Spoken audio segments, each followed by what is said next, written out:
लाहौर की सुबह ने अभी आंखें खोली ही थी। सर्द हवा में हल्का सा कोहरा तैरा हुआ था। अली ने अपने घर के ड्राइववे में खारी ब्लैक फॉर्च्यूनर की तरफ देखा। चमक रही थी, बिल्कुल तैयार, बिल्कुल उसकी तरह। इग्निशन स्टार्ट हुआ। इंजन की गराज ने सुबह की खामोशी में एक मुसाफिर के इरादे का ऐलान किया। जीपीएस सेट किया गया। Final destination Kashmir. अली ने अपने कैमरा बैग को पीछे सीट पर रखा, एक फ्लास्क में चाय रखी और एक छोटी डायरी डैशबोर्ड पे रख ली जिसमें वो हर नजर का जिक्र लिखता चला जाए। लाहौर की हद से निकालते वक्त अली ने शहर के जानी पहचानी गलियों को देखा, लेकिन आज वो सिर्फ पीछे रह जाने वाली तस्वीर थी। आगे था सिर्फ सफार। फील्ड्स के दरमियान फॉर्च्यूनर ने रास्ता काटा। मस्टर्ड के पीले फूल, नार्म धरती की खुशबू और कहीं कहीं से आती नेहरी और तंदूर की मीठी महक। अली ने गाड़ी स्लो की और एक फार्मर को देखा जो खेतों में अपने बेल के साथ हाल चला रहा था। उसने अपना विंडो डाउन किया, एक गहरी सांस ली और डायरी में लिखा, हर पेड़ हर खेत किसी पुरानी याद की तरह है।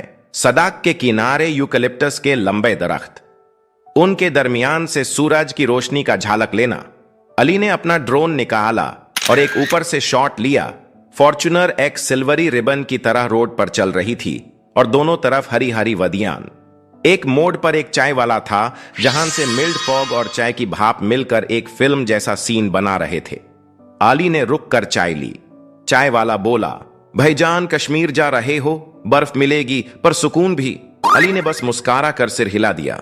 यहां का एक मंजर था जो अली ने पहले सिर्फ इंस्टाग्राम पर देखा था। लेके के ऊपर तैरती धुंध और उसमें से झांकती सूरज की किरणें। फॉर्च्यूनर को लेके साइड पे रोका। अली ने कैमरा निकाला और ग्राउंड पे लेट कर एक वाइड शॉट लिया। एक परिंदा पानी के ऊपर से उड़ा और उसकी छाया पानी में डूब गई। वक्त रुकता नहीं, अली ने डायरी में लिखा, लेकिन यह मंजर उससे भी तेज भूल जाते हैं। अब रास्ता चढ़ाई का हो गया था। फॉर्च्यूनर ने चढ़ाई को आसानी से काटा, लेकिन हर टर्न पर एक नए जड़ू का इंतजार होता। हवा ठंडी होती गई और देवदार के दरख्त नजर आने लगे। सड़क के किनारे एक शेफर्ड अपनी बकरियों के साथ चला जा रहा था। उसके पीछे एक छोटी लड़की, उसके कदमों से बर्फ उड़ रही थी। अली ने रुक कर एक कैंडिड शॉट लिया और उनसे हल्के फुल्के गुफ्तगू की। शेफर्ड बोला, यह रास्ते के लोग हैं, हर दिन बर्फ, हर दिन मुस्कान। अली मुस्कुराया। उसने डायरी में लिखा, कश्मीर की वदियां सिर्फ नक्शों में नहीं, लोगों के चेहरों में भी होती हैं। जब फॉर्च्यूनर मुर्री के बोर्ड के पास पहुंची, अली ने रुककर एक गहरी सांस ली। पहाड़ों का जादू शुरू हो चुका था।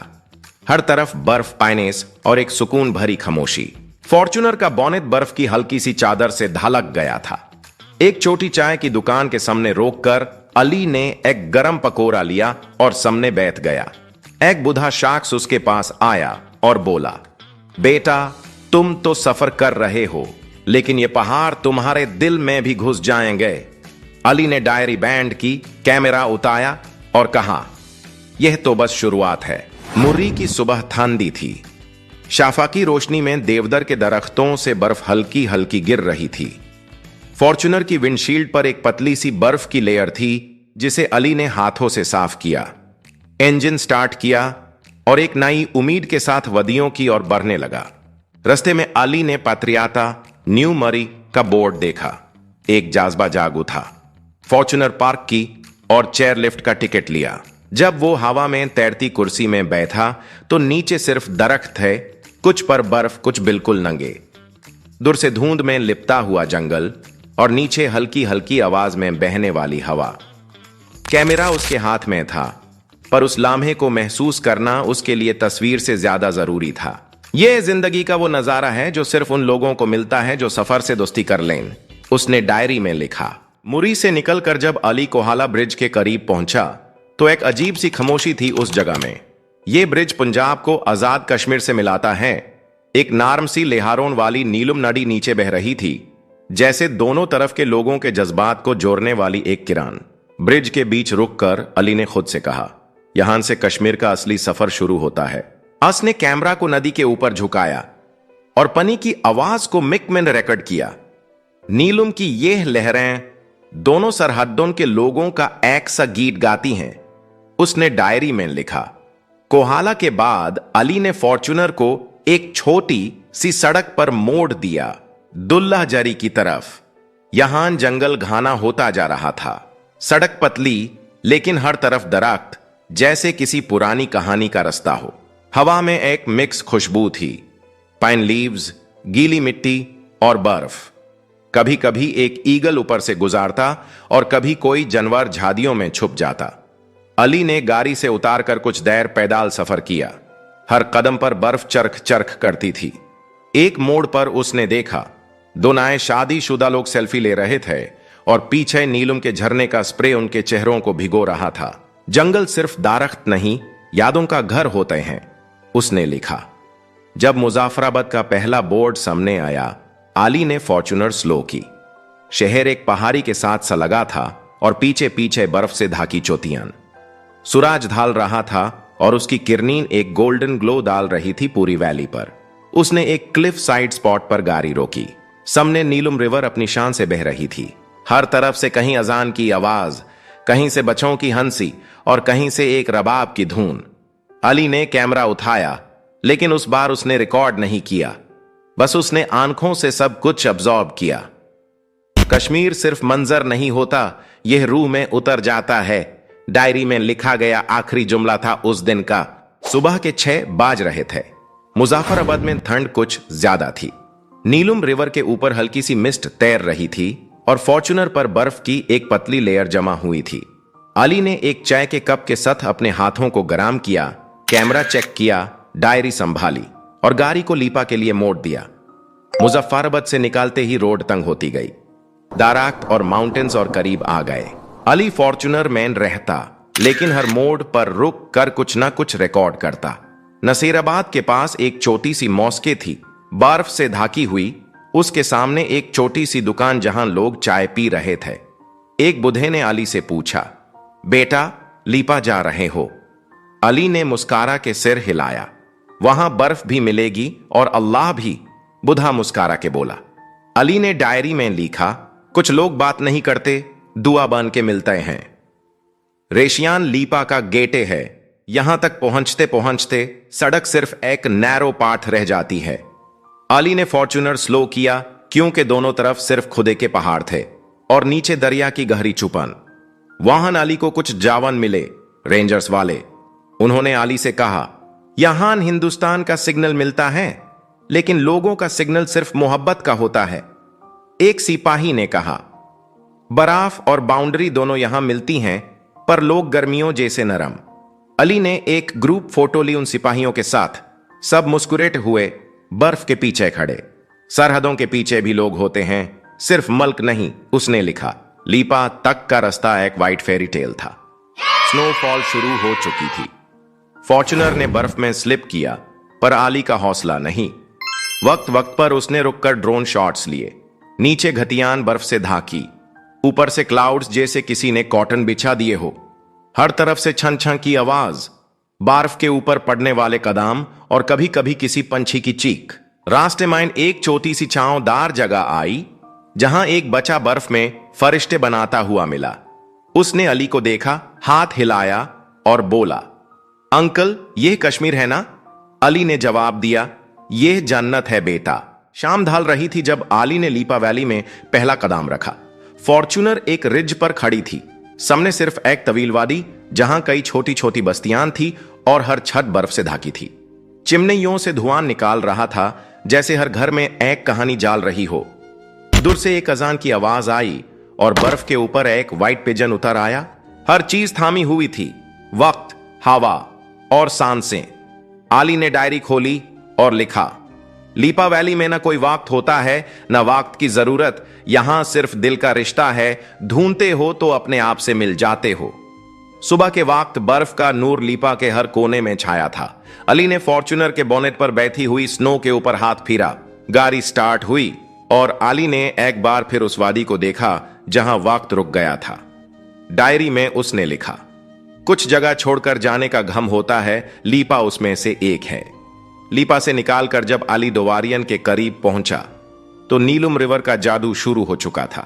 वक्त साथ बह रहा था, लेकिन नीलम की लहरों में सुकून था, आवाज थी और एक अनसुनी कहानी भी।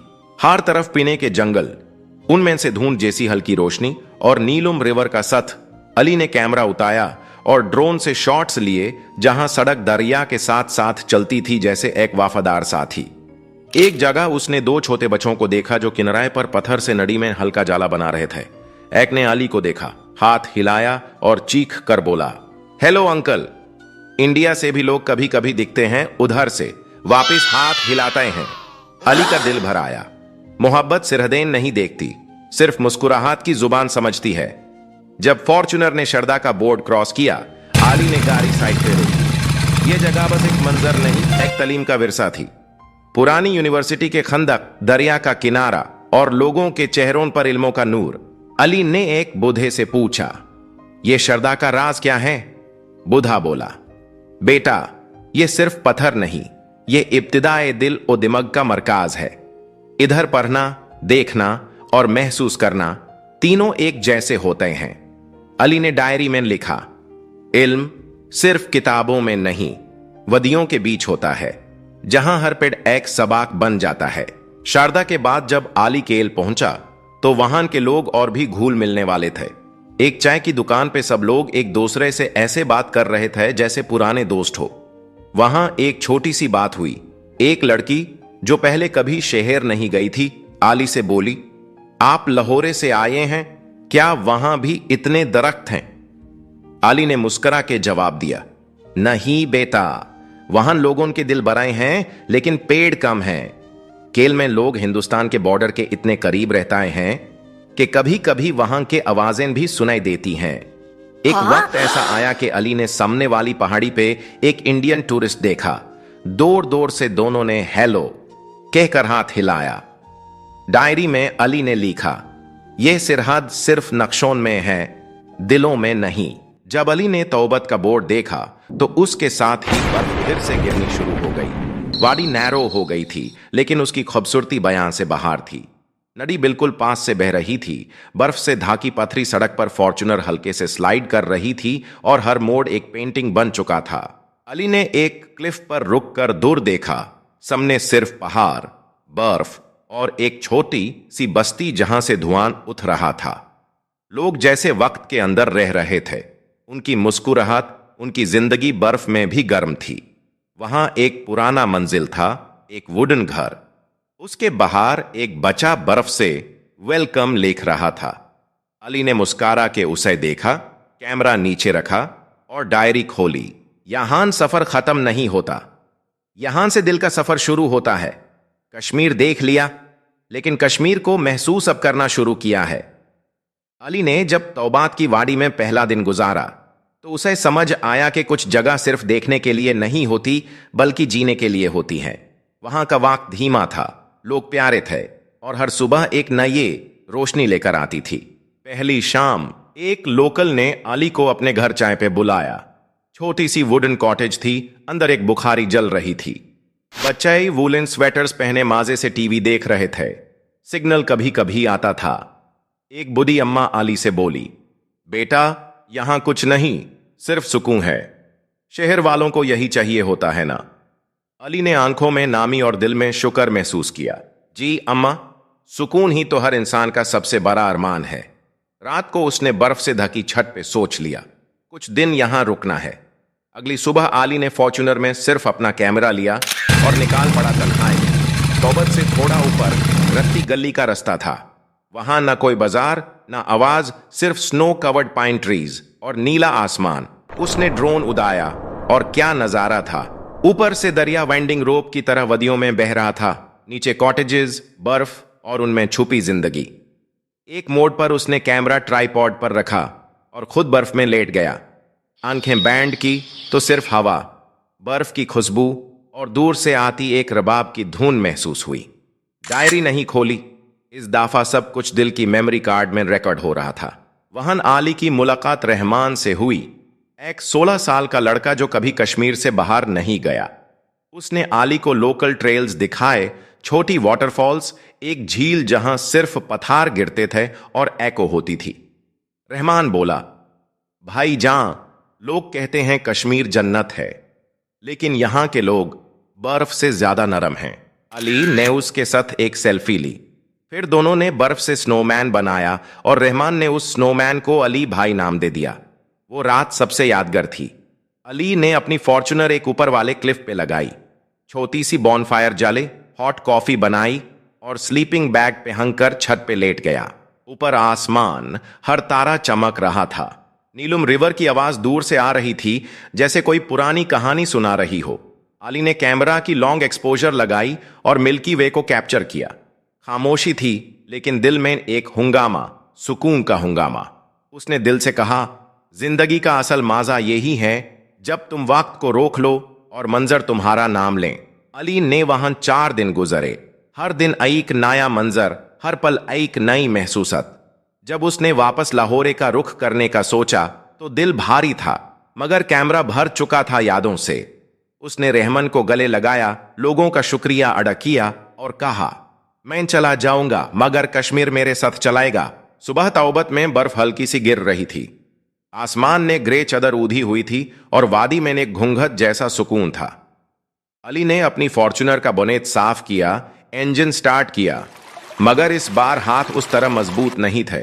उसने एक आखिरी बार नीलम रिवर की लहरों को देखा, दूर दिखाई देने वाली इंडियन चेकपोस्ट की तरफ हाथ हिलाया, जहां से एक सोल्जर ने जवाब में हाथ उठाया। मुस्कुराहट थी, लेकिन आंखों में नामी भी थी। अली ने दिल में कहा, मैं दुश्मन से नहीं, जुदाई से हार गया हूं। केल, शारदा, फुलावाई, दोवारियन सब रास्ते फिर से आए, लेकिन इस बार उनकी तस्वीर कुछ और थी।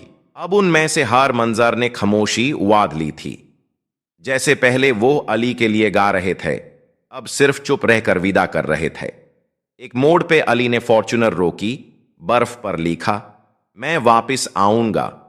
फिर उसने उस पर एक पत्थर रखा, जैसे वक्त की एक सील। जब अली मुजफ्फराबाद पहुंचा तो शोर सुनाई दिया, गरियों की आवाज, लोगों का हुल्लड़। लेकिन अब अली का दिल सिर्फ वादियों के सुकून का आदत बना चुका था। उसने एक चाय की दुकान पे रुक कर कहा, भाई चाय गरम देना, और अगर किसी दिन यहां बर्फ गिरे तो मुझे याद कर लेना। जब फॉर्च्यूनर ने आजाद कश्मीर छोड़ा तो एक बोर्ड आया, you are leaving heaven. Ali ने ब्राके लगे, गाड़ी से उतरकर उस बोर्ड को देखा, आंखों में आंसून भर आए। डायरी का आखिरी पन्ना खोला और लिखा, यहां के लोगों से मोहब्बत मिली, मंजर ने गले लगाया और तन्हाई ने दोस्ती की। मैं कश्मीर छोड़ रहा हूं, लेकिन कश्मीर ने मुझे रख लिया है। फिर उसने डायरी बैंड की, कैमरा रख दिया और फॉर्च्यूनर चला दी। जब अली वापस लाहौर पहुंचा तो सब कुछ वैसा ही था, सड़कें, शहर का रंग और लोगों का जल्दी में रहना। मगर अली का चेहरा बदल चुका था। आंखों में सुकून का साहिल था, जिसे सिर्फ कश्मीर की बर्फ समझ सकती थी। एक दोस्त ने पूछा, कैसा था कश्मीर? अली ने मुस्कारा के कहा, जहां वक्त रुकता है और दिल चलना शुरू करता है, उस जगह को कश्मीर कहते हैं। अब अली के पास हजारों तस्वीर, दिल भर के यादें और एक वापस जाने का वादा था। कश्मीर से वापसी हुई थी, लेकिन अली का एक हिस्सा अब भी वहां था, बर्फ में कहीं छुपा हुआ, दरिया के किनारे किसी पत्थर पे बैठा हुआ और तन्हाई में खुद से मुस्कुराता हुआ।